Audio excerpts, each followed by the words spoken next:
Meus irmãos e minhas irmãs, paz e bem. Neste sábado da oitava de Páscoa, a antífona de entrada vai nos dizer assim: o Senhor fez o seu povo sair com grande júbilo, com gritos de alegria, e seus eleitos, aleluia, os seus eleitos. Então, nós estamos ainda na continuação do episódio depois da cura do paralítico.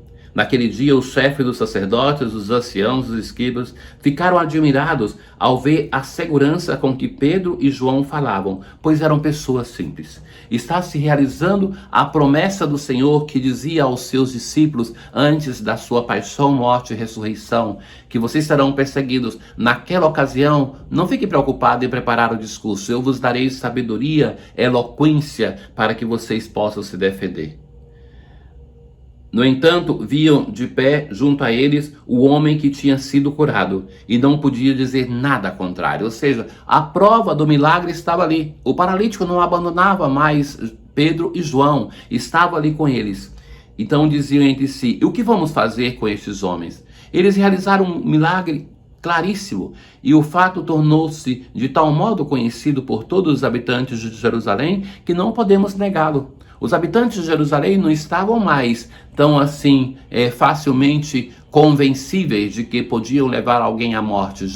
Estavam habituados a escutar Pedro que dizia: vós crucificastes, vós matastes o autor da vida. Então eles não estão assim tão empolgados em cometer esse erro, estão encantados com Pedro e João. Contudo, a fim de que a coisa não se espalhe ainda mais, vamos ameaçá-los para que não falem. Chamaram de novo Pedro e João e ordenaram-lhes que de modo algum falassem ou ensinassem em nome de Jesus. Este nome já causava para eles temor. O nome de Jesus, que eles pensavam que tinha se acabado essa história com o sepulcro, mas o nome de Jesus agora começa a fazer até mais coisas do que antes. O tempo da igreja é um tempo mais fecundo. A igreja, em nome do seu Senhor, realiza mais coisas do que o Jesus histórico. É o Cristo, o Senhor ressuscitado, que subiu aos céus e envia o seu Espírito que atua na sua igreja de um modo mais potente.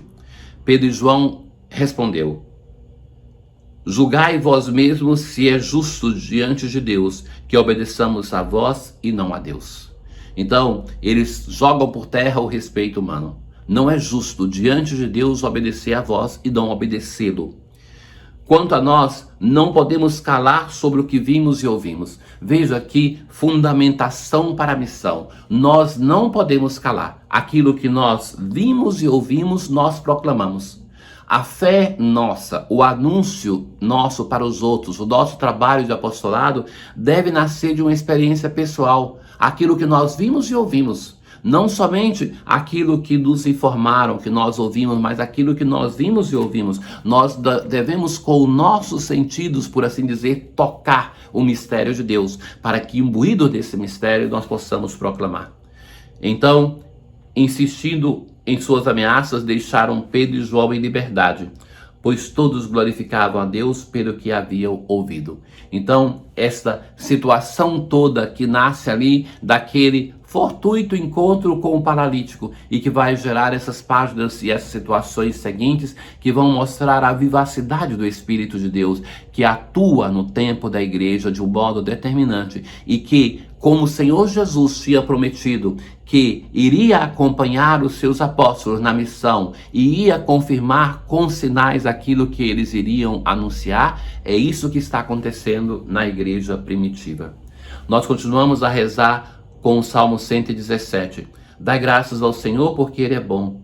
O Senhor é minha força e o meu canto.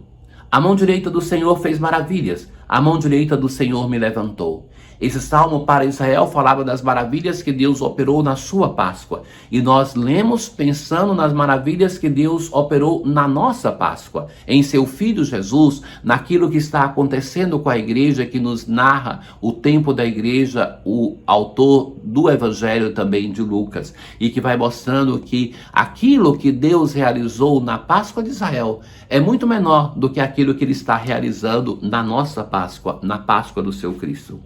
O Senhor severamente me provou, mas não me abandonou às mãos da morte. Dou-vos graças, ó Senhor, porque me ouvistes e vos tornastes para mim o Salvador. De novo a aclamação ao Evangelho: este é o dia que o Senhor fez para nós. Alegremo-nos e nele exultemos. A oitava da Páscoa, ela nasce com o fato de que os catecúmenos eram batizados na vigília pascal, ali recebiam os sacramentos da iniciação, a crisma e a Eucaristia também, e por uma semana iam para a Santa Missa, para participar e receber a Eucaristia. E era nesse tempo que começavam as catequeses mistagógicas, que celebravam o mistério, então a partir da própria celebração se explicava o sentido dos sacramentos. Nós hoje temos o Evangelho, que é o capítulo 16 de São Marcos. Depois de ressuscitar, é uma segunda conclusão do Evangelho de Marcos. A primeira conclusão é Marcos que provoca, que fala assim: os apóstolos não acreditaram, para dizer, eles não acreditaram. E você? O que você vai fazer dessa informação de que o Senhor ressuscitou? Você acredita? Então, depois se acrescenta essas última parte, que é do Evangelho de hoje, uma nova conclusão que vai aludir a outras aparições do Senhor que estão presentes nos outros evangelhos. Depois de ressuscitar, no primeiro dia da semana, após o sábado, Jesus apareceu primeiro a Maria Madalena, da qual expulsou 7 demônios. Esse expulsar 7 demônios, nós já explicamos em outras ocasiões, que não é uma alusão a um pecado contra a castidade, porque disso aqui que veio a tradição que é uma prostituta. Mas 7 demônios é para aludir a uma situação de doença muito grave. Ela foi curada de uma doença muito grande. Ela foi anunciar isso aos seguidores de Jesus, que estavam de luto e chorando. Então tem essa comoção humana de um sofrimento pela morte de Jesus. Quando ouviram, não quiseram acreditar. Então não acreditaram no testemunho da Madalena. E é interessante que Marcos aqui vai aludir da qual o Senhor tinha expulsado 7 demônios, que é como desacreditar. Uma única testemunha, no processo Israel precisava de 2, uma mulher e ainda uma mulher que tinha sido curada, que tinha sido exorcizada de 7 demônios, para dizer, não era digno de confiança. Em seguida, Jesus apareceu a 2 deles aqui. Esses 2 que estavam indo ao campo, é aquilo que narra o capítulo 24 de Lucas, os discípulos de Emaús. Eles também voltaram e anunciaram, também a esses não deram crédito, ou seja, não acreditaram na Madalena, não acreditaram nos discípulos de Emaús. Por fim, Jesus apareceu aos 11 discípulos enquanto estavam comendo. Repreendeu-os, porque pela falta de fé e pela dureza de coração, porque não tinham acreditado naqueles que o tinham ressuscitado. E disse-lhes: ide pelo mundo inteiro e anunciai o Evangelho a toda criatura. Ide pelo mundo e anunciai o Evangelho.